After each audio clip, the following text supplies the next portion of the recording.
அத்தியாயம் 9. அந்த புடவையை பிரித்து பார்த்தவள் அதிர்ச்சியில் உறைந்து போய் உட்கார்ந்திருந்தாள். இது நான் கடையில பார்த்த சாரியாச்சே, எனக்கு ரொம்ப பிடிச்சிருந்தது. ஆனா ரேட் அதிகம்னு எடுக்காம வந்துட்டேன். இது எப்படி ஆதிக்கு தெரியும்? ஒருவேளை எதிர்ச்சியா எடுத்திருப்பாரோ? ஆனா விலை தான் அதிகம். எனக்கு ஏன் இதெல்லாம் பண்றாரு? சரி, போய் தேங்க்ஸ் சொல்லலாமா? ஐயோ, இதுக்கு முன்னாடி அவர் ரூமுக்கு போனது கூட இல்லையே. இப்போ என்ன பண்றது என்று வாய்விட்டு புலம்பிக் கொண்டே இருக்க போனில் நோட்டிபிகேஷன் சத்தம் கேட்க அதை எடுத்து பார்த்தாள். ஏதோ புது நம்பரிலிருந்து மெசேஜ் வந்திருக்க உள்ளே சென்று வாசித்து பார்த்தாள். புடவை பிடிச்சிருக்கா? வாசித்ததுமே புரிந்து விட்டது யாராக இருக்கும் என்று. அழகாக சிரித்தவள் ரொம்ப பிடிச்சிருக்கு என்று பதில் அனுப்பினாள். திரும்பவும் போனில் மெசேஜ் வர, புடவை மட்டுமா என்று அவன் அனுப்பியதை பார்த்ததும் விழிவிரித்து அதிர்ந்தவள், என்ன இவர் கடலை போடுற மாதிரி பேசுறாரு, ஒருவேளை நமக்கு தான் அப்படி தோணுதோ என்று எடக்கு மடக்காக யோசித்தவள், இல்ல எல்லா ட்ரெஸ்ஸும் பிடிச்சிருக்கு என்று அனுப்பிவிட்டு தூங்க சென்று விட்டாள்.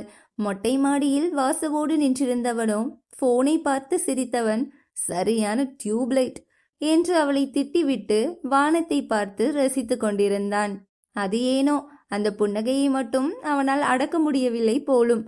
வாசுவோ போன் பேசி முடித்துவிட்டு வந்தவன் அங்கு தனியாக சிரித்து கொண்டிருந்தவனை பார்த்து, யாரு பெத்த பிள்ளையோ இப்படி பைத்தியம் பிடிச்சிருச்சே, சரி இருக்கட்டும், வண்டி நம்ம பக்கம் திரும்பாதது வர சந்தோஷம் என்று மனதிற்குள் புலம்பிக் கொண்டவன் கம்பெனி பற்றி சில விஷயங்களை பேசிவிட்டு தூங்க சென்று விட்டான்.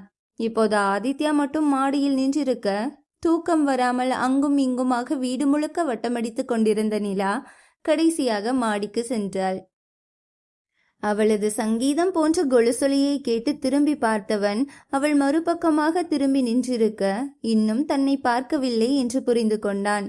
என்ன நிலா, தூங்கலையா என்று அவன் கேட்க, அங்கு யாரையும் அந்நேரத்தில் எதிர்பார்க்காதவள் அதிர்ந்து நெஞ்சில் கை வைத்து கொண்டாள்.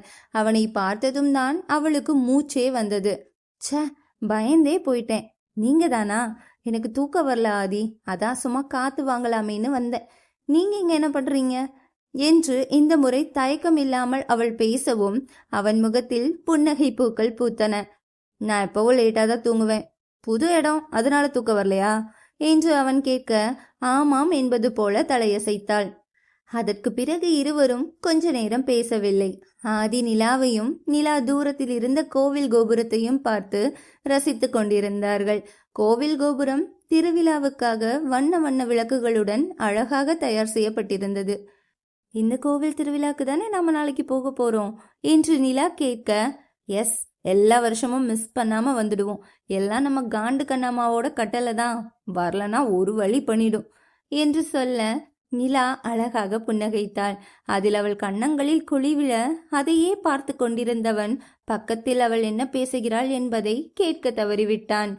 ஆதி என்று அவள் சத்தமாக கூப்பிடவும் தான் அவள் கண்ணக்குழியில் சிக்கியிருந்தவன் வெளிவந்து, என்ன என்றான். நீங்க என்ன வேலை பார்க்குறீங்கன்னு கேட்டேன். இந்த நீங்க வாங்க போங்க அதெல்லாம் வேணாம், ஏன்னா ஆதி நீ வா போனே கூப்பிடலாம் என்று சொன்னவன் நேக்காக அவள் கேட்ட கேள்விக்கு பதில் சொல்லாமல் தப்பித்து விட்டான். ஓகே என்று சொன்னவள், நீ என்ன வேலை பார்க்குற ஆதி என்று கேட்டுவிட தப்பித்தோம் என்று நினைத்தவனுக்கு பல்பாகி போனது. என்ன சொல்வது என்று யோசித்தவன் உண்மையை மறைக்க முடிவு செய்தான். நான் பெங்களூர்ல ஒரு ஐடி கம்பெனியில ஒர்க் பண்றேன். ஆமா, உனக்கு படிப்பு முடிஞ்சதில்ல, நெக்ஸ்ட் என்ன பிளான் என்று எதுவும் தெரியாதவன் போல கேட்க அவள் கண்களில் மின்னல் வெட்டியது. நான் பெங்களூர்லேயே பெரிய டிசைனிங் ஹவுஸ்ல ஒர்க் பண்ண போறேன். ஆதித்யா எலைட் ஹவுஸ் தெரியுமா? அங்கதான் என்று ஆர்வமாக குழந்தை போல துள்ளி குதித்து சொன்னவளை பார்த்து ரசித்தவன், தெரியும், ரொம்ப பெரிய கம்பெனி தான், ஸோ இனிமே நம்ம 2 பேரும் அடிக்கடி மீட் பண்ணலாம் என்றவனை குழப்பமாக பார்த்தாள் நிலா. அதை பார்த்து சிரித்தவன், நம்ம 2 பேரும் ஒரே ஊர்ல தானே இருக்க போறோம், அதை தான் சொன்னேன் என்றான். ஓ ஆமால, கண்டிப்பா மீட் பண்ணலாம். மீண்டும் அமைதி அவர்களை தழுவ இந்த முறை அதை கலைத்தது ஆதித்யா தான். உனக்கு எப்படி டிசைனிங் மேல இன்ட்ரெஸ்ட் வந்தது? நீ ஏன் ஐடி ஃபீல்ட் சூஸ் பண்ணல என்று அவன் கேள்விக்கு புன்னகை சிந்தியவள், எல்லாம் அத்தியாவசியத்தால வந்த ஆசைதான் என்றாள். அவளை புரியாமல் பார்த்தவன், புரியல நிலா என்று கேட்க அவனை பார்த்து வெற்று புன்னகை சிந்தியவள், அதெல்லாம் உனக்கு புரியாத ஆதி, ஹோம்ல வளர்ற குழந்தைங்களை போய் கேட்டாதான் தெரியும் ஒரு நல்ல துணி போடுறது எவ்வளோ கஷ்டம்னு. அங்கெல்லாம் ஆசைப்பட்ட துணி போட முடியாது, ஆசைப்பட்ட சாப்பாடு சாப்பிட முடியாது. அதுக்காக யாரையும் குறையும் சொல்ல முடியாது. அடிப்படை தேவையெல்லாம் கிடைக்கும் தான். ஆனா ஆசைகள், அதை என்ன பண்றது? ஹோம்ல இருக்கும்போது எதுவும் தெரியாது ஆதி. ஆனா ஸ்கூல் காலேஜ் எல்லாம் போகும்போது மற்ற பசங்களை பார்க்கும்போது தான் தெரியும் வாழ்க்கையில நாங்க என்னவெல்லாம் இழந்திருக்கோம்னு. பேரண்ட்ஸ் எல்லாம் பசங்களை கார்ல வந்து இறக்கி விடுவாங்க, அவங்களுக்கு சாப்பாடு ஊட்டி விடுவாங்க. அதெல்லாம் பார்க்கும்போது ரொம்பவே ஏக்கமா இருக்கும். எல்லாரும் நல்ல துணி போடும்போது நாங்க மட்டும் கிடைச்ச துணியை போடுவோம். சில நேரம் சைஸ் கூட சரியா இருக்காது. எத்தனையோ தடவை பிடிச்ச துணியை வாங்க முடியாம தவிச்சு போயிருக்கேன். எனக்கு டிசைனிங் மேல ஆர்வம் வர முக்கிய காரணமே இதுதான். என்னோட கனவே தரமான டிசைன்ஸ் இந்தியாவில் இருக்கிற ஏழை மக்களையும் போய் சேரணும். பணம் காசு எப்பவுமே ஒரு மனுஷனோட உடைய தீர்மானிக்க கூடாது. கஷ்டப்படுற மக்களும் டிசைனர் துணி போடணும். அதெல்லாம் நானே என் கையால டிசைன் பண்ணணும். என்ன மாதிரி இனி எந்த குழந்தையும் ஒரு நல்ல துணி போட ஏங்கக்கூடாது என்றவளின் கண்ணில் இருந்து ஒரு துளி கண்ணீர் சிந்தியது. கேட்டுக்கொண்டிருந்தவனுக்கும் கண்ணின் ஓரத்தில் கண்ணீர் துளிர்த்திருக்க அதை துடைத்து கொண்டவன் அவளது கண்ணீரையும் துடைத்து விட்டான். ஷூ, அழாதம்மா, சாரி. எல்லாம் இருந்து உன்னை இவ்வளோ நாள் கஷ்டப்பட விட்டுட்டோம்ல. சாரிடா, ப்ளீஸ் அழாத. அதான் எங்ககிட்ட வந்துட்டல்ல என்றவன் அவள் முகத்தை கையிலேந்தி அவள் கண்ணீரை மீண்டும் துடைத்து விட்டான். இது என்ன பத்தி மட்டும் இல்ல ஆதி, இன்னும் எவ்வளவோ குழந்தைங்க இருக்காங்க. எனக்காவது அம்மா அப்பா இல்லை, அதனால அனாதை. ஆனா எவ்வளோ குழந்தைங்கள மனசாட்சியே இல்லாம பெத்தவங்களே குப்பை தொட்டியில போட்டுட்டு போறாங்க என்று சொல்லி முடிப்பதற்குள் அவள் வாயை மூடியவன், என்ன சொல்ல வரன்னு புரியுதம்மோ, ஆனா ப்ளீஸ் இன்னொரு தடவை அனாதைன்னு சொல்லாதடி. அதான் நாங்க இருக்கோம்ல, அதான் நான் இருக்கேன்ல, நான் உன்னை பார்த்துப்பேன். இனி அது உன்னோட கனவு மட்டும் இல்லை, என்னோட கனவும் தான். அதை நிறைவேற்ற என்னெல்லாம் பண்ணணுமோ அதை உன் கூட சேர்ந்து நானும் பண்ணுவேன். நீ ஃபீல் பண்ணாத என்றவன் அவளை தன்னோடு அணைத்து கொண்டான். முதலில் அதிர்ந்தவள் முதல் முறையாக கிடைத்த அரவணைப்பில் தன்னையே மறந்து மூழ்கி போனாள். இந்த மாதிரியெல்லாம் யார்கிட்டையும் என் கஷ்டத்தை சொல்லி அழவே மாட்டேன். எதுவா இருந்தாலும் மனசுக்குள்ளேயே தான் வச்சுப்பேன். என்னவோ தெரியல, நீ கேட்டதும் மனசுல இருந்ததெல்லாம் உளறிட்டேன் என்று சொன்னவளை பார்த்து புன்னகைத்தவன் அவள் முகத்தை கையிலேந்தி, நல்லா ஞாபகம் வச்சுக்கோ நிலா, நீ என்கிட்ட என்ன வேணாலும் ஷேர் பண்ணலாம், எதை பத்தி வேணாலும் பேசலாம், புரிஞ்சுதா என்று கேட்க சரி என்று தலையசைத்தாள். அந்நேரம் பார்த்து ஆதி இன்னும் கீழே வராததால் அவனை தேடி வந்த வாசு அவர்கள் பேசியதையெல்லாம் கேட்டுவிட்டான். கண்ணிலிருந்து வழிந்த கண்ணீரை துடைத்து கொண்டவன் மனதில் பெரிய பாரம். அனாதையாக வாழ்வது எவ்வளவு கொடுமை என்பது அவனுக்கும் தெரியும் தானே. என்ன, அவன் பெற்றோர்கள் இருந்தும் அனாதையாக வளர்ந்து விட்டான். தங்களது சந்தோஷத்திற்காக விவாகரத்து வாங்கி கொண்டு ஆளுக்கு ஒரு திசையில் வாழ்கிறார்கள்.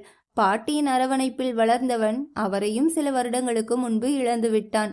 ஆனால் ஆதித்யாவும் அவனது குடும்பமும் வாசுவை ஒருபோதும் தனியாக விட்டதில்லை. அவர்கள் வீட்டு பிள்ளை போன்றுதான் பார்த்து கொள்வார்கள். அவனுக்கு கிடைத்த சிறந்த வரம் ஆதித்யாதான். இன்று நிலாவுக்கும் அந்த வரம் கிடைத்ததில் சந்தோஷப்பட்டவன் அவர்களை தொந்தரவு செய்யாமல் அங்கிருந்து சென்று விட்டான். அந்நேரம் ஆதித்யாவுக்கு ஒரு ஆபீஸ் கால் வர அவளிடமிருந்து விலகி பேச ஆரம்பித்தான். அவனையே பார்த்து கொண்டிருந்தவளுக்கு ஏனோ மனதில் சொல்ல முடியாத ஆனந்தம். அப்பாவின் தோள்களில் அவள் தூங்கியதில்லை. ஆனால் ஏனோ ஆதித்யாவின் அரவணைப்பு அவளுக்கு அந்த உணர்வை கொடுத்தது. பேசி முடித்து இருவரும் கீழே செல்ல அப்போது ஆதித்யாவின் போனுக்கு மெசேஜ் வர அவன் போனில் எதையோ பார்த்தவளின் கண்கள் அதிர்ச்சியில் உறைந்துவிட அவன் குட் நைட் சொல்லிவிட்டு சென்றது கூட தெரியாமல் அறையின் வாசலிலேயே சிலையென நின்றிருந்தாள். அத்தியாயம் 10. ரூமுக்குள் சென்று கதவை சாத்தியவனோ, அப்பாடா ஜஸ்ட் மிஸ், பார்த்திருப்பாளோ? இருக்காது, அப்படியே அவ பார்த்திருந்தாலும் ஏதாவது சொல்லி சமாளிச்சுக்கலாம் என்று பெருமூச்சு விட்டவன் அவசர அவசரமாக தன் போன் வால்பேப்பரை மாற்றினான். தன்னவளின் போட்டோவை தான் வால்பேப்பராக வைத்திருக்க இது நாள் வரை அதை நினைத்து ஒரு பயமும் இருந்ததில்லை. ஆனால் இன்று அவள் தன் போனையே உத்து பார்த்து கொண்டிருப்பதை பார்த்தவன், அப்படி எதை இவ்வளோ ஆர்வமா பார்க்கிறா என்று யோசனையோடு பார்த்தவன் அப்போதுதான் கவனித்தான் அதில் அவளது போட்டோ இருப்பதை. அவளை முதல் முறையாக காலேஜில் வைத்து அவளுக்கே தெரியாமல் எடுத்த போட்டோ. அவள் என்ன தன் போனை பார்க்கவா போகிறாள் என்று நினைத்தவன் அதை மாற்றாமல் அப்படியே வைத்திருந்தான். இன்று சைடு கேப்பில் எஸ்கேப் ஆகிவிட்டான். நிலா ரொம்ப நேரமாக வாசலிலேயே நின்று யோசித்தவள் சரி நாளைக்கு பார்த்துக்கலாம் என்று தூங்க சென்று விட்டாள். விடியற்காலையில் சூரியன் தன் பணியை தொடங்கி இருக்க வீடே பரபரப்பாக இருந்தது. முதல் நாள் திருவிழா என்பதால் கோவிலுக்கு எடுத்து செல்ல வேண்டிய பொருட்கள் எல்லாம் சரியாக இருக்கிறதா என்று பெரியவர்கள் டென்ஷனாக இருக்க, சிறியவர்களோ சீவி சிங்காரித்து கொண்டிருந்தார்கள். அப்போதுதான் ஆதித்யாவும் வாசுவும் கிளம்பி கீழே வர, என்னடா வாசு, இன்னைக்கு மூஞ்சி ரொம்ப பிரகாசமா இருக்கு, அடிச்சு எழுப்புனாலும் எழும்ப மாட்ட, இன்னைக்கு இவ்வளோ சீக்கிரமா கிளம்பி வந்திருக்க என்றாள் கண்ணம்மா. காலங்காத்தாலேயே அவனிடம் வம்பு இழுக்க தொடங்கி விட்டாள். திருவிழாக்கு போறோம்ல பாட்டி, பொண்ணுங்களை சைட் அடிக்கலாம்ல, அதான் மூஞ்சில ஒரு தேஜஸ் தெரியுது போல என்றான் ஆதித்யா நண்பனை கலாய்த்தபடி. ஆமாடா, அதான் உண்மை. திருவிழானாலே வயசு பசங்க சைட் அடிக்கிறதுக்கு தான் கோவிலுக்கு வருவாங்க. இந்த பொண்ணுங்க எல்லாம் வேற எதுக்கு இப்படி கலர் கலரா ட்ரெஸ் போட்டு சிங்காரிச்சிட்டு வராங்களாம்? எல்லாம் என்ன மாதிரி வயசு பசங்க பார்க்கறதுக்கு தான். அதெல்லாம் எக்ஸ்பைரியான உனக்கு எங்க பாட்டி தெரிய போகுது? அப்புறம் சார், நீங்க என்ன சாமி கும்பிடவா போறீங்க? நீயும் சைட் அடிக்க தானடா வர்ற, நல்லவ மாதிரியே நடிக்க வேண்டியது என்றான் வாசு புருவத்தை தூக்கி. ஆதி அசடு வழிந்தவன், சரி சரி, தொழில் ரகசியத்தை எல்லாம் வெளியே சொல்லாத மச்சான், வா எல்லாருக்கும் போய் ஹெல்ப் பண்ணலாம். கீழே விழுந்தாலும் மீசையில் மண்ணொட்டவில்லை என்பது போல சென்றவனை காரி துப்பிவிட்டு வாசுவும் அவனோடு சென்றான். இங்கு அறையில் நிலா அழகாக அடர்பச்சை நிறம் மற்றும் வெள்ளை நிறம் கலந்த பாவாடை தாவணியில் ரெடியாகி கொண்டிருந்தவள் கண்ணாடியில் தன்னையே பார்த்து ரசித்து கொண்டிருந்தாள். இதுவரை இது போன்ற உடையை அவள் அணிந்ததே இல்லை. ஒன்று சுடிதார், இல்லை என்றால் டி ஷர்ட்டும் ஜீன்ஸும் போடுவாள். தாவணியில் ஏனோ மிகவும் அழகாக தெரிய அவளே அவளுக்கு கண் வைத்து கொண்டிருந்தாள். கடைசியாக ஒரு முறை அலங்காரத்தை சரிபார்த்தவள் கீழே இறங்கி சென்றாள். திவ்யா அங்கு ஒரு பச்சை நிற ஃப்ராகில் ரெடியாகி நின்றிருந்தாள். அவளோடு சீதாவும் கண்ணம்மாவும் நின்றிருக்க வேகமாக வந்தவள் மெதுவாக படியிறங்கினாள். அவளை முதலில் பார்த்ததென்னவோ வித்யாதான். நிலா வாமா என்று அழைக்க அவள் அருகில் சென்றாள். எல்லோரும் அவர்கள் பக்கம் திரும்ப அங்கு நிலா அழகு தேவதை போல நின்றிருந்தாள். தேவதை மாதிரி இருக்கடா, என் கண்ணே பட்டுடும் போல என்று தன் கண்ணில் இருந்த மையை எடுத்து அவள் காதுக்கு பின்னால் வைத்து விட்டாள்.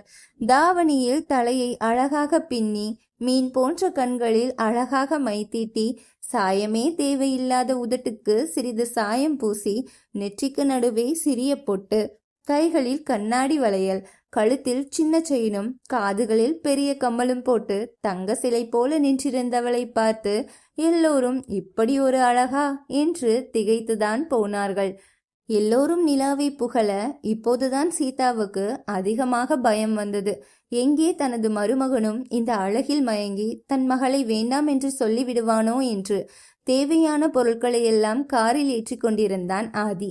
இசை போன்ற கொலுசொலியில் திரும்பியவன் தன்னவளை பார்த்து மயங்கி விழாத குறைதான், அப்படியே உறைந்து போய் நின்றிருந்தான். அவன் தேர்வு செய்த உடையில் சொர்க்கத்தில் இருந்து குதித்த தேவதை போல் இருப்பவளை தலை முதல் கால் வரை அளந்து கொண்டிருந்தான். அவள் கண்களில் தொலைந்தவன் வாசு அவனை தோளில் தட்டவும் தான் தன்னிலை உணர்ந்தான். அப்போதுதான் மொத்த குடும்பமும் அவளோடு நின்றிருப்பதை கவனித்து தன்னையே ஆஸ்வாசப்படுத்தி கொண்டான். ஆனால் அவன் கண்கள் ஏனோ அன்று அவன் பேச்சை கேட்பதாக இல்லை. மறுபடி அவள் புறம் திரும்பியவனின் கவனத்தை ஈர்த்தது அவளது மான் போன்ற விழிகளும் ஸ்ட்ராபெரி போன்ற உதடுகளும். அவள் கொடுத்த போதையில் மிடறு விளங்கியவன் தலையை அழுந்து தேய்த்து கொண்டு தன் மனதை கட்டுப்படுத்தி மறுபக்கம் திரும்பிக் கொண்டான். காரில் ஒவ்வொருவராக ஏற வாசுவும் ஆதித்யாவும் பைக்கில் சாய்ந்து கதை பேசி கொண்டிருந்தனர். எல்லோரும் ஏறிவிட இப்போது திவ்யாவும் நிலாவும் மட்டும் ஏற வேண்டும். ஆனால் காரில் ஒரு ஆளுக்கு மட்டுமே இடம் இருந்தது. திவ்யா, நீ வேணும்னா வாசு கூட பைக்ல வரியா? நாங்க நிலாவை கூட்டிட்டு போறோம். டிரைவர் வர வேணாம், அதுக்கு பதிலாக ஆதியே காரை ஓட்ட சொல்லலாம் என்று வித்யா சொல்ல சீதாவுக்கு கோபத்தில் முகம் சிவந்து விட்டது. என்ன அண்ணி, விளையாடுறீங்களா? இன்னைக்கு வந்தவளுக்காக என் மகளை இந்த வெயில்ல பைக்ல வர சொல்றீங்க? அதெல்லாம் முடியாது, அவ கார்ல தான் வருவா. உங்க புது மருமகளை வேணும்னா பைக்ல வர சொல்லுங்க என்று சொல்லிவிட்டு மகளை கரம் பிடித்து இழுத்து காரில் உட்கார வைத்து விட்டாள். பாவம், நிலாதான் குழந்தை போல திருவென முழித்து கொண்டிருக்க அதை பார்த்த வாசு தன் நண்பனை அழைத்து, டே மச்சான், நிலா தனியா நிக்கிறா பாரு என்று சொல்ல திரும்பி பார்த்தவன் அவள் அருகில் சென்றான். என்ன என்று அவன் கண்களாலேயே அவளிடம் கேட்க பாவமாக உதட்டை பிதுக்கி நின்றவளை பார்த்து புன்னகை உதிர்த்தது அவனது இதழ்கள். சரியான குழந்தை, என்று முணுமுணுத்து கொண்டவன் கண்ணம்மாவிடம் சென்று என்ன பிரச்சனை என்று கேட்க தெரிந்து கொண்டவன் வாசுவை அழைத்தான். டிரைவர் வேணாம் மச்சான், நீயே காரை ஓட்டிட்டு வா, நான் நிலாவை என் கூட பைக்ல அழைச்சிட்டு வரேன் என்று அவன் சொல்ல, இல்ல மாப்பிள, நீங்க ஏன் வெயில்ல வந்துட்டு, வாசு பைக் ஓட்டட்டும், நீங்க கார்ல வாங்க என்று சீதா சொல்ல, இல்லத்த, நான் கொஞ்சம் கடைக்கு போய் பொங்கல் வைக்க பொருளெல்லாம் வாங்கிட்டு லேட்டா தான் வருவேன், ஸோ நீங்க எல்லாரும் கிளம்புங்க என்றான். அப்போ உங்க கூட திவ்யாவை கூட்டிட்டு போங்க, நிலா எங்க கூட கார்ல வரட்டும் என்று சொல்ல, ஏன் இப்போ மட்டும் உன் மகளை வெயில் ஒன்றும் பண்ணாதா, அதெல்லாம் தேவையில்லை, ஆதி நீயே நிலாவை கூட்டிட்டு வா, ரொம்ப நேரமாக்கிறாத, நிலாவும் இந்த முறை பொங்கல் வைக்கணும் என்று கண்ணம்மா சொல்ல, சரி என்று அவன் தலையாட்ட கார் அங்கிருந்து கிளம்பியது. தன் பிளான் எல்லாம் வீணாய் போனதை நினைத்து சீதா தன்னையே நொந்து கொண்டாள். ஆதித்யா காரில்தான் வருவான் என்று நினைத்து வீரவசனம் பேசி கடைசியில் பல்பு வாங்கியதுதான் மிச்சம். நிலா தயங்கி கொண்டே நிற்க அவள் தயக்கம் எதற்கு என்று புரியாமல் அவளை கையை பிடித்து இழுத்து சென்றான். பைக்கில் ஏறி அமர்ந்தவன் பின்னால் திரும்பி பார்க்க கையை பிசைந்து நின்று கொண்டிருந்தாள். என்ன என்று கேட்க, பைக்ல எப்படி ஏறி உட்காரணும்னு தெரியாது என்றாள் தயங்கியபடி. முன்ன பின்ன செத்தாதானே சுடுகாடு தெரியும். அவள்தான் இதற்கு முன்பு பைக்கில் ஏறியதே இல்லையே. ஸ்கூட்டியில் வர்ஷினியோடு சென்றிருக்கிறாள். ஆனால் இதுவரை யாருடனும் பைக்கில் சென்றதில்லை. அதை கேட்டவன் என்ன நினைத்தானோ, அழகாக சிரித்து கொண்டே வண்டியை விட்டு கீழே இறங்கினான். அவளை இடையோடு பற்றி தன் பக்கம் இழுத்தான். அதில் அதிர்ந்தவளுக்கு இதயம் படபடவென அடிக்க கண்களை விரித்து அவனை பார்த்தாள். அப்படியே அவளை தூக்கி வண்டியில் அமர வைத்தவன், இப்படிதான் ஏறணும் என்று சன்னமாக சிரித்துவிட்டு வண்டியை ஸ்டார்ட் செய்ய, இன்னமும் உறைந்து போய் உட்கார்ந்திருந்தவள் அவன் போன வேகத்தில் பேலன்ஸ் தடுமாறி அவனை இடையோடு இறுக பற்றி கொண்டாள். கண்ணாடி வழியே அவளை ரசித்து கொண்டே வண்டி ஓட்டினான் ஆதி. வாங்க வேண்டிய பொருட்களை எல்லாம் வாங்கிவிட்டு ஒரு வழியாக கோவிலுக்கும் வந்துவிட்டனர். வண்டியை நிறுத்திவிட்டு அவளை பார்த்தவாறே அவன் கீழே இறங்க போக அவன் பார்வையை வைத்தே என்ன செய்ய போகிறான் என்பதை தெரிந்து கொண்டவள் வண்டியிலிருந்து கீழே குதித்து விட்டாள். அதை பார்த்து சிரித்தவன் அங்கிருந்து ஓட போனவளை கைப்பிடித்து நிறுத்தினான். ஏற்கனவே அவன் தொட்ட இடம் குறுகுறுக்க அங்கிருந்து தப்பிக்கலாம் என்று நினைத்தவளை லாவகமாக பிடித்து தடுத்து விட்டான். இந்த கோவிலுக்கு இதுக்கு முன்னாடி வந்திருக்கியா என்று அவன் கேட்க, எதற்கு கேட்கிறான் என்று புரியாமல் இல்லை என்று தலையாட்டினாள். பின்ன எங்க ஓடுற, திருவிழா கூட்டத்துல காணாம போறதுக்கா, என் கூடவே வா என்று மீண்டும் கையை பிடித்தே அழைத்து சென்றான். அங்கு எல்லோரும் பொங்கல் வைக்க தயாராகி கொண்டிருக்க சரியான நேரத்தில் நிலாவுடன் என்ட்ரி கொடுத்தான் ஆதித்யா. எல்லோரும் அவர்களை பார்த்துவிட்டு தங்கள் வேலைகளை செய்ய சீதாவின் பார்வை மட்டும் சரியாக அவர்களின் இணைந்த கைகளில்தான் விழுந்தது. அதை கவனித்த நிலா அவளது கையை வெடுக்கன அவன் கைகளில் இருந்து விளக்க அவள் பார்வை எங்கே போகிறது என்பதை கவனித்தான் ஆதி. அங்கு நிலாவை முறைத்து பார்த்து கொண்டிருந்த சீதாவை பார்த்து ஒரு மார்க்கமாக சிரித்தவன் மீண்டும் அவளின் கையை தன் கைக்குள் அடக்கி கொண்டான். அத்தியாயம் 11. சீதா முறைத்த முறைப்பில் நிலாவுக்குத்தான் உடல் வேர்த்து போனது. ஆனால் அவனோ ஏதோ தன் மனைவியின் கையை உரிமையோடு பிடித்திருப்பதைப் போல நின்றிருந்தான். எவ்வளவு கோபம் வந்தாலும் கோவிலில் வைத்து அடுத்தவர்கள் முன்பு சண்டை போடக்கூடாது என்று முடிவெடுத்த சீதா தன் மகளை தேட அவளோ வந்ததும் வராததுமாக திருவிழா கடையில் பஞ்சு மிட்டாய் வாங்கி முழுங்கி கொண்டிருந்தாள். அவள் அருகில் சென்றவள், உனக்கு அறிவுன்னு ஒன்று இருக்கா இல்லையாடி என்று அவள் காதை கடிக்க, பஞ்சு மிட்டாய் சாப்பிட்றதுன்னு அவ்வளவு பெரிய குத்தமாமா, ஏதோ கொலை செஞ்ச மாதிரி பில்டப் கொடுக்குற என்று கேட்க அவள் தலையில் நங்கென ஒரு கொட்டு வைத்தாள் சீதா. அதில் அம்மா என்று கத்தியவாறே தலையை தேய்த்து கொண்டவளை கையை பிடித்து இழுத்து சென்றாள். போடி, போய் மாப்பிள்ளை பக்கத்துல நில்லு, உனக்கு விவரமே தெரியலடி, அங்க பாரு, நேத்து வந்தவ பொண்டாட்டி மாதிரி உன் மாமன் கையை பிடிச்சிட்டு நிக்கிறா, நீ என்னடானா இன்னும் சின்ன பிள்ளை மாதிரி பஞ்சு மிட்டாய் வாங்கி சாப்பிடுற என்றவள் அவளை ஆதித்யாவை நோக்கி தள்ளிவிட்டாள். அவள் வருவதை பார்த்த நிலா எப்படியோ பல கஷ்டங்களுக்கு பிறகு அவன் கைகளில் இருந்து தன் கையை விடுவித்து கொண்டு கண்ணம்மாவிடம் ஓடினாள். என்னடா மாமா, நீ அவ கைய பிடிக்கிற, அவ என்னமோ என்ன பார்த்ததும் ஓடுறா, என்னடா நடக்குதுங்க? நானும் உன்னை என்னமோன்னு நினைச்சேன், ஆனா நீ பலே கில்லாடிதான் போலையே, ஜெட்டு வேகத்துல போற, 2 நாள்ல கைய பிடிச்சிட்ட, இன்னும் 2 நாள்ல கல்யாணமே பண்ணிக்குவ போலையே என்று புருவத்தை தூக்கி ஆதித்யாவிடம் கேட்க அவள் தலையில் நங்கென ஒரு கொட்டு கொட்டினான். அதில் கடுப்பானவள், என்னங்கடா ஆளாளுக்கு அடிக்கிறீங்க? கேட்க ஆள் இல்லைன்னா என்ன வேணாலும் பண்ணுவீங்களா? இருங்கடா, நானும் சீக்கிரம் ஒரு ஆளை கரெக்ட் பண்ணி கெத்து காட்டுறேன் என்று ஆத்திரமாக சவால் விட, அதில் சிரித்தவன், பார்க்கலாம் பார்க்கலாம், அதுக்கெல்லாம் ஒரு குடுப்பனை வேணும்டி என்றவன் அங்கிருந்து செல்ல போக அவன் கையை பிடித்து தடுத்தவள், நீ என்ன கரும வேணாலும் பண்ணு, ஆனா அதை என் அம்மா முன்னாடி மட்டும் பண்ணாதடா, என்னை திட்டியே கொள்ளுது என்று சொல்ல, அதுக்கு தானடி இப்படியெல்லாம் பண்றேன், பின்ன இத்தனை வருஷமா இந்த மாமா மாப்பிள்ளைன்னு கூப்பிட்டு டார்ச்சர் பண்றதுக்கு எப்படி பழி வாங்குறதா என்றான் நமட்டு சிரிப்போடு. அதில் அதிர்ந்தவள் ஏதோ நினைவுக்கு வர அவனை பார்த்து ஆணவமாக சிரித்தாள். ஓஹோ, அப்படியா? அப்ப சரி, நான் போய் எல்லார்கிட்டையும் எனக்கு மாமாவையே கல்யாணம் பண்ண சம்மதம்னு சொல்லிடுறேன் என்று சொல்ல அவள் கையை பிடித்து தடுத்தவன், அப்படி ஏதாவது பண்ணி தொலைச்சா கொன்றுவேன் என்று சிரித்து கொண்டே சொல்ல, அப்படின்னா கொஞ்சம் அடக்கி வாசிடா மலக்குரங்கு என்றவள் தன் தலைமுடியை ஸ்டைலாக கோதிவிட்டு அங்கிருந்து சென்றாள். ஆனால் இவர்கள் இருவரும் கைப்பிடித்து பேசிக் கொண்டிருந்ததை பார்த்த நிலாதான் நடந்ததை தவறாக புரிந்து கொள்ள முகமே வாடி போனது. ஒரு வழியாக பொங்கல் வைத்து முடித்து பிரசாதம் கொடுத்துவிட்டு சிறிது நேரம் அங்கிருந்த குளக்கரையில் அமர்ந்திருந்தது மொத்த குடும்பமும். அந்நேரம் சரியாக நிலாவின் போன் ஒலிக்க எடுத்து பார்த்தவள் தன் தோழி வர்ஷினி தான் வீடியோ கால் செய்திருக்க ஒரு சிறு புன்னகையோடு போனை அட்டன் செய்தாள்.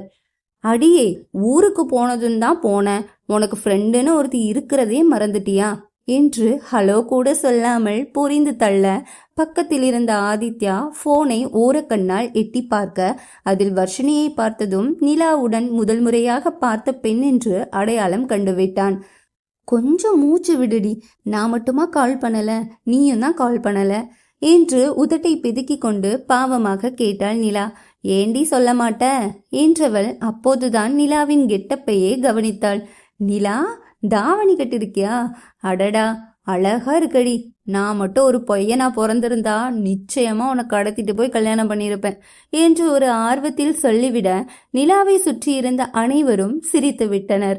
அவளுக்கு தான் ஒரே அசிங்கமாகி போனது. வர்ஷினி சொன்னதை கேட்ட ஆதித்யா, எவடி அது, ஏன் ஆளையை தூக்கிட்டு போயிடுவியா என்று புருவத்தை தூக்கியபடி போனை எட்டி பார்க்க இந்த முறை அவனை கவனித்த வர்ஷினி, ஓ மை காட், யாரடி அந்த பையன், செம்ம ஹேண்ட்ஸமா இருக்கான் என்று கேட்க இதற்கு மேல் அங்கிருந்தால் தன் மானம்தான் போகும் என்று பயந்த நிலா எல்லோரையும் பார்த்து அசடு வழிந்து கொண்டே அங்கிருந்து சென்றாள்.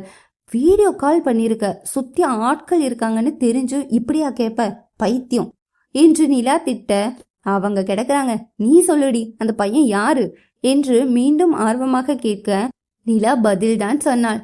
அவ்வளவுதான்.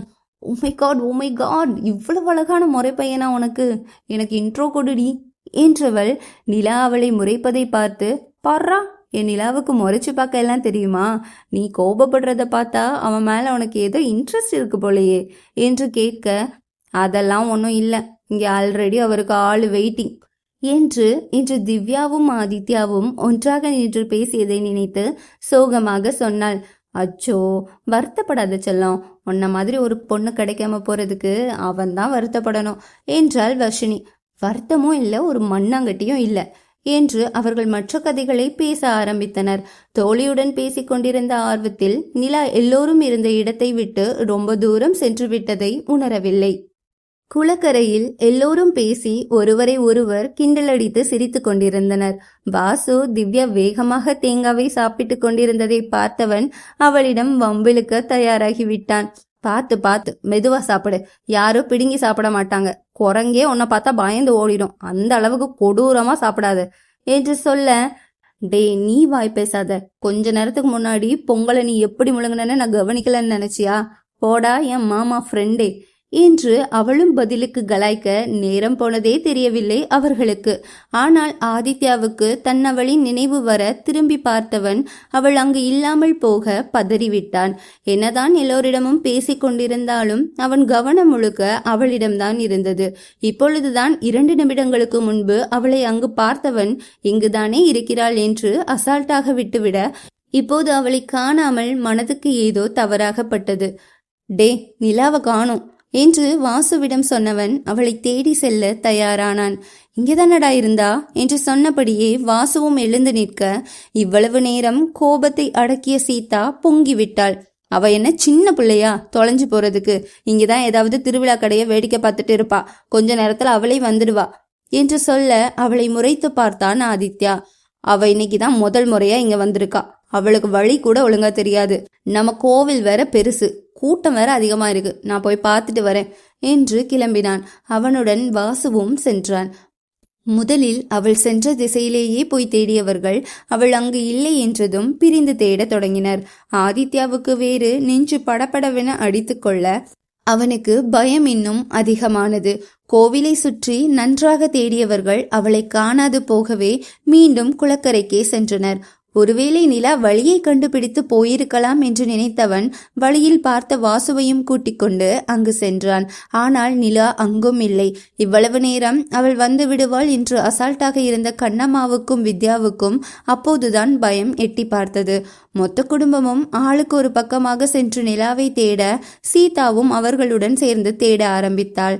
என்னதான் நிலாவை பிடிக்காது என்று அவள் சொன்னாலும் ஒரு ஓரமாக அவளுக்கு பாசம் இருந்ததென்னவோ உண்மைதான். பெரியம்மா என்றால் அம்மாவின் ஸ்தானம் அல்லவா? அந்த தாய்ப்பாசம் அவளுக்கும் இருக்கத்தானே செய்யும். ஆனால் அதற்காக தன் மகளின் இடத்தை அவளுக்கு கொடுக்கும் அளவுக்கு அவள் மேல் பாசமில்லை. அதனால்தான் திவ்யாவின் இடத்தை நிலா நிரப்பி ஆதித்யாவை திருமணம் செய்து கொள்வாளோ என்ற பயத்தில் நிலாவை ஒதுக்கி வைத்தாள். கடந்த காலத்தின் கசப்பான நினைவுகளாலும் மேகா அவளுக்கு செய்த துரோகத்தினாலும் எங்கு தன் மகளும் தன்னை போன்று ஆகிவிடுவாளோ என்ற பயமும் கலந்துதான் நிலாவை அவள் ஒதுக்கி வைக்க ஒரு காரணமாய் அமைந்து போனது. குடும்பமே பயத்தில் தேட அப்போதுதான் ஏதோ ஒரு பெண் கோவிலுக்கு பின்னால் இருக்கும் கிணற்றில் கால் தவறி விழுந்து விட்டதாக எல்லோரும் அந்த பக்கம் ஓட ஆதித்யாவுக்கு இதயமே நின்றுவிட்டது. நிலாவாக இருக்குமோ என்ற பயத்தில் அங்கிருந்து வேகமாக ஓடினான். அங்கிருந்த கூட்டத்தை விலக்கி கிணற்றில் விழுந்த பெண் யாரென்று பார்க்க அவனுக்கு இதயமே வெடித்து விடுவது போல இருந்தது. யாரென்று பார்த்தவன் உறைந்து போய் அப்படியே சிலை என நின்றிருந்தான். அத்தியாயம் 12. கூட்டத்தை விலக்கி பார்த்தவனுக்கு இதயமே வெடித்து விடும் அளவுக்கு பயமும் பதட்டமாகவும் இருந்தது. அவள் இருக்கும் நிலையை பார்த்து உறைந்து போய் நின்றவன் அப்பொழுதுதான் நன்றாக கவனித்தான் அது தன்னவள் இல்லை என்பதை. நல்ல வேளையாக அந்த பெண்ணுக்கு எந்த அசம்பாவிதமும் நடக்கவில்லை. பயத்தில் மயங்கியிருந்தாள். ஆதித்யா மூச்சை நன்றாக இழுத்து விட்டவன் மயக்கம் வருவது போல் இருக்க நெஞ்சில் கை வைத்து தடவியவன், அது நிலா இல்லடா, நிலாக்கு ஒன்னும் இல்ல என்று தனக்குத்தானே ஆறுதல் கூறி கொண்டிருந்தான். என்னாச்சு ஆதி? அப்போது அங்கு வந்த மொத்த குடும்பமும் கேட்க அது நிலா இல்லை என்பதை அனைவரிடமும் சொல்ல நிம்மதி பெருமூச்சு விட்டவர்கள் அடுத்த நொடியே மீண்டும் அவளை தேட தொடங்கிவிட்டனர். இங்கு நிலா தன் தோழியுடன் பேசிக்கொண்டே வந்தவள் அவள் போனை கட் செய்யவும் தான் தன் சுற்றத்தையும் தான் ரொம்ப தூரம் வந்துவிட்டோம் என்பதையுமே உணர்ந்தாள். சற்று நேரம் அங்குமிங்கும் சுற்றியவளுக்கு எவ்வளவு யோசித்தும் வந்த வழி மட்டும் நினைவுக்கு வரவில்லை. ஒரு கட்டத்திற்கு மேல் பயமும் பதட்டமும் எட்டி பார்க்க கண்ணில் நீர் துளிர்க்க ஆரம்பித்தது. அப்பொழுது அவள் தோள் மீது யாரோ கை வைக்க திரும்பி யாரென்று பார்த்தவளுக்கு உலகமே நின்று விடுவது போல் இருந்தது. ஹாய் நிலா, பார்த்து ரொம்ப நாளாச்சு. ஆமா, இங்க என்ன பண்ற என்று எதிரில் நின்றவன் நார்மலாக பேச நிலாவுக்கு வேர்த்து கொட்டியது. இதய துடிப்பு தாறுமாறாக ஏற ஒரு கட்டத்துக்கு மேல் மூச்சு விடவே கஷ்டமாகி போனது. அதை பார்த்தவன் அவளை பார்த்து எள்ளலாக சிரித்தான். என்ன செல்லம், சொன்னது கேட்கலையா? இங்க என்ன பண்ற என்றான். வார்த்தைகள் சாதாரணமாக இருந்தாலும் அவன் பார்வை வேறு மாதிரியாக இருந்தது. யாருக்குமே சந்தேகம் வர வைக்காத ஒரு பார்வை, நிலாவுக்கு மட்டும் தெரிந்த அந்த பார்வை. ஹே நிலா என்று மீண்டும் அவள் தோளில் கை வைக்க போக இம்முறை அவனை தன் முழு பலத்தையும் கொண்டு தள்ளிவிட்டு ஓடினாள். அவள் தள்ளியதில் தடுமாறியவன் தன்னிலை உணர ஓடியவளை துரத்தி சென்றான். ஆனால் கூட்டம் அதிகமாக இருந்ததால் சிறிது நேரத்திலே அவள் காணாமல் போக முதலில் கோபப்பட்டவன் பின்னர் சிரித்து, இந்த முறை வேணா நீ தப்பிச்சிருக்கலாம், ஆனா அடுத்த முறை நீ என் கண்ணுல மாட்டின, நீயே நினைச்சாலும் தப்பிக்க முடியாது நிலா என்று சபதம் போட்டுவிட்டு அங்கிருந்து சென்றான். நிலா பயத்தில் அங்கிருந்து ஓடியவளுக்கு உடல் முழுவதும் நடுக்கமெடுக்க கண்களிலிருந்து கண்ணீர் தாரை தாரையாக விளைந்தது. வேகமாக ஓடியவள் யார் மீதோ மோதி விழப்போக அவளை தாங்கி பிடித்தது ஒரு கை. நிமிர்ந்து பார்க்க ஆதித்யாவும் அவன் பின்னால் வாசுவும் தான் நின்றிருந்தனர். அவளை கண்டதும் தான் போன உயிர் திரும்பி வந்தது ஆதித்யாவுக்கு. நிம்மதி பெருமூச்சு இழுத்து விட்டவனின் கண்கள் சிறிது நேரத்தில் கோபத்தில் சிவந்தது. இங்க வந்த உடனே உன்கிட்ட என்னடி சொன்னேன்? கூட்டம் அதிகமா இருக்கு, தனியா எங்கேயும் போகாதுன்னு சொன்னேனா இல்லையா? உனக்கு காணாம மொத்த குடும்பமும் நாய் மாதிரி கோவிலை சுத்தி தேடிட்டு இருக்கோம். பைத்தியமா நீ என்று அவன் ஒரு புறம் திட்டிக் கொண்டே போக, அவனை கண்டதும் நிம்மதி பெருமூச்சு விட்டவள் ஓடி சென்று அவனை இறுக அணைத்து கொண்டாள். அவள் அணைப்பில் பேச்சை நிறுத்தியவன் அப்போதுதான் கவனித்தான் அவள் அழுது கொண்டிருப்பதை. மூச்சு விட அவள் கஷ்டப்படுவதை உணர்ந்தவன் பதறிவிட்டான். வந்த கோபமெல்லாம் காற்றோடு காற்றாய் கரைந்து போக அவளை தன் கைவளைவுக்குள் அணைத்து கொண்டவன் அவள் பயத்தில் இருப்பதை உணர்ந்து எதுவும் பேசாமல் தலையை இதமாக கோதிவிட்டான். வாசு நிலா கிடைத்து விட்டதை மற்றவர்களுக்கு சொல்லி கோவிலுக்கு வெளியே வர தகவல் சொன்னவன் நிலாவையும் அவளின் அழுகையையும் பார்க்க அவன் உள்ளுணர்வு ஏதோ செய்தது. குடும்பம் முழுவதும் வாசு சொன்னபடியே வெளியே வந்து பார்க்க நிலா அழுது கொண்டிருந்ததை பார்த்தவர்களுக்கு பதட்டம் மறுபடியும் தொற்றிக்கொண்டது. என்னடா, ஆதித்யா எதுவும் கோபத்துல அடிச்சிட்டானா இல்ல பயந்துட்டாளா? இவன் வேற கோபம் வந்தா கை நீட்டிடுவானே என்று வித்யா பதறி போய் கேட்க, இல்லம்மா, எனக்கும் அந்த பயம் இருந்தது, ஆனா அப்படி எதுவும் நடக்கல, பயந்துட்டான்னு தான் நினைக்கிறேன் என்று சொன்னான். நிலாவின் அருகில் சென்ற கண்ணம்மா, நிலா என்னம்மா ஆச்சு? ஏன் அலற? ஒன்னும் இல்லடா, பயப்படாத, நாங்க எல்லாரும் உன் கூட தான் இருக்கோம் என்று அவளை தன் பக்கம் இழுக்க போக நிலா சத்தமாக அலறியவள் தன்னை இன்னும் அவனுள் புதைத்து கொண்டாள். ப்ளீஸ் ப்ளீஸ் என்று கத்தியவளை பார்த்து அனைவரும் ஒரு கணம் மிரண்டுதான் போனார்கள். நிச்சயமாக அவள் பயந்து விட்டாள் என்பது மட்டும் அனைவருக்கும் புரிந்து போனது. எல்லோருக்கும் திருவிழா பார்க்கும் ஆசையே போய்விட மொத்த குடும்பமும் நிலாவை கூட்டிக் கொண்டு வீட்டிற்கு சென்றனர். அவளை மெத்தையில் படுக்க வைத்த ஆதித்யா அவள் உறங்கும் வரை அவள் அருகிலேயே இருந்தான். சிறிது நேரம் அவளை தனியாக விட்டாலும் உறக்கத்திலேயே கத்த ஆரம்பிக்க அவள் கையை பிடித்து கொண்டு அங்கேயே உட்கார்ந்திருந்தான். அவனுக்கு ஒன்று மட்டும் புரிந்து போனது. அவள் எதையோ நினைத்து பயப்படுகிறாள். ஆனால் அது இன்று நடந்தது இல்லை. கடந்த காலத்தில் நடந்த ஏதோ ஒரு மோசமான சம்பவத்தை இன்று ஏதோ தூண்டி விட்டிருக்கிறது என்பது. ஏன் வாசுவுக்கும் திவ்யாவுக்கும் கூட அதேதான் தோன்றியது. இந்த காலத்தில் இருக்கும் பேனிக் அட்டாக், டிப்ரெஷன் இவைகளை பற்றியெல்லாம் இந்த தலைமுறையினரை தவிர நன்றாக தெரிந்து வைத்திருப்பவர்கள் வேறு யாராகவும் இருக்க முடியாதே.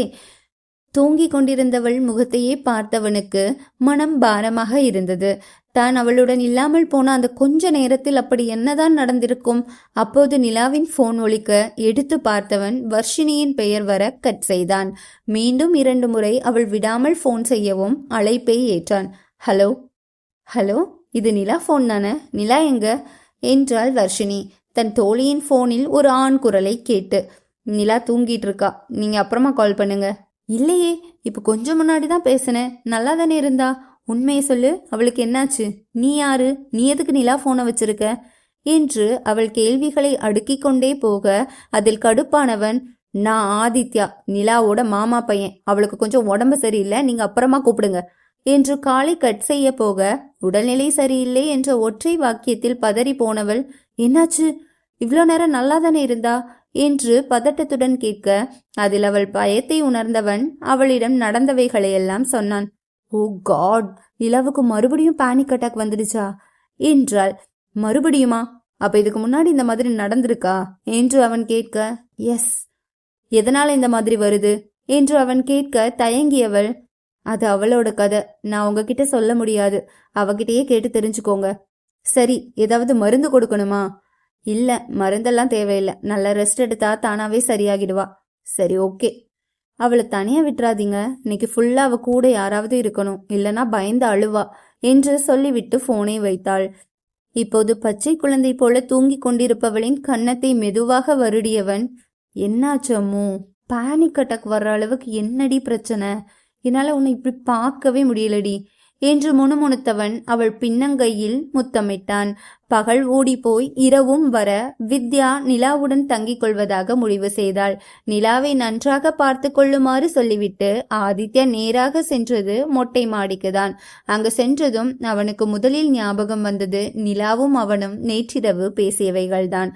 மறுநாள் காலையில் யார் சென்று பேசினாலும் நிலா வாயையே திறக்கவில்லை. கண்ணம்மா பேசும்போது கூட தலையை ஆட்டி பதில் சொன்னாலே தவிர வாயை திறக்கவில்லை. எவ்வளவு முயற்சி செய்தும் அவளை பேச வைக்க முடியவில்லை.